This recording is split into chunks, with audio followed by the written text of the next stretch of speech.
کفر کے بعد سب سے بڑا گناہ دل آزاری ہے، خواہ مومن کا ہو یا کافر کا۔ تمام مخلوقات میں زیادہ محتاج انسان ہے۔ عورت کا نامحرم مرد سے ملائم گفتگو کرنا بھی داخل بدکاری ہے، اور اس کا باریک کپڑے پہننا ننگی ہونے کے حکم میں ہے۔ احسان ہر جگہ بہتر ہے، لیکن ہمسائے کے ساتھ بہترین ہے۔ دنیا کی مصیبتیں بظاہر زخم کی طرح تکلیف دہ ہیں، مگر در حقیقت ترقیوں کا موجب ہیں۔ اہل اللہ سے کرامت مت ڈھونڈ، ان کے وجود کو ہی کرامت جانو۔ علم ایک حقیقت ہے اور جہل عدم علم۔ زندگی کی فرصت بہت کم ہے، اور ہمیشہ کا عذاب یا راحت اس پر مرتب ہے۔ جس گناہ کے بعد ندامت نہ ہو، اندیشہ ہے کہ وہ اسلام سے باہر کر دے۔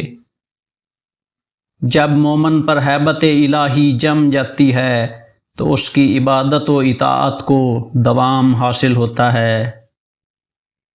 حسن ظاہری پر فریفتہ نہ ہو، کیونکہ اس کی اصل سراسر غلاظت کی پوٹ ہے۔ اگر نماز باجماعت کا حکم نہ ہوتا تو میں مرنے سے پہلے اپنے دروازے سے بھی باہر نہ نکلتا۔ اسلام غریبوں کے لیے ظاہر ہوا اور عن قریب غریبوں میں ہی رہ جائے گا۔ علماء بے عمل پارس پتھر کی مثل ہیں، جو اوروں کو سونا بناتا ہے اور خود پتھر کا پتھر ہی رہ جاتا ہے۔ گوشہ نشینی بے فائدہ اشغال سے منہ موڑنے کا نام ہے۔ دنیا دار اور دولت مند بری بلا میں گرفتار ہیں کہ دنیا کی عارضی مسرت کو دیکھتے ہیں اور دائمی مسرت ان سے پوشیدہ ہے۔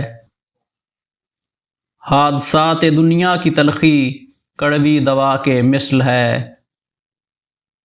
گناہ کے بعد ندامت بھی توبہ کی شاخ ہے۔ خدا کے دشمنوں سے الفت خدا کے ساتھ دشمنی ہے۔ عجب یہ ہے کہ اپنے اعمال صالح اپنی نظر میں پسندیدہ دکھائی دیں۔ دل آنکھ کا تابع ہے، آنکھ کے بگڑنے کے بعد دل کی حفاظت مشکل ہے، اور دل کے بگڑ جانے کے بعد شرمگاہ کی حفاظت مشکل تر ہے۔ جس شخص میں محبت غالب ہوگی، اس میں درد و حزن زیادہ ہوگا۔ دولت مندی سے زیادہ کوئی چیز ایمان میں خلل انداز نہیں ہے۔ ناقص پیشوا آخرت کی کھیتی کا ناقص تخم ہے۔ دنیا میں آرام کا خواہاں بے وقوف اور عقل سے دور ہے۔ جس نے دولت مند کی تواضع اس کی دولت مندی کے سبب کی، اس نے 2 حصہ دین برباد کر ڈالا۔ متکبروں کے ساتھ تکبر کرنا صدقہ ہے۔ کمزور پر حملہ کرنا بزدلی ہے، ہم پلہ پر بدخلقی ہے، اور زبردست پر شوخ چشمی ہے۔ اہل اللہ کو تجارت اور خرید و فروخت بھی ذکر اللہ سے غافل نہیں کرتی۔ سرور و نغمہ ایک زہر ہے جو شہد میں ملا ہوا ہے، اور گانا بجانا زنا کا منتر ہے۔ جس کے پاس بیوی، گھر، نوکر اور سواری ہو، وہ بادشاہ ہے۔ کوئی جاہل ولی نہیں ہوا اور نہ ہوگا۔ اس دشمن کا قابو میں لانا بہت مشکل ہے جو اطاعت کی راہ سے آئے۔ آخرت کا کام آج کر، دنیا کا کام کل پر چھوڑ دے۔ بچوں پر پیار آنا اللہ تعالیٰ کی رحمت کی نشانی ہے۔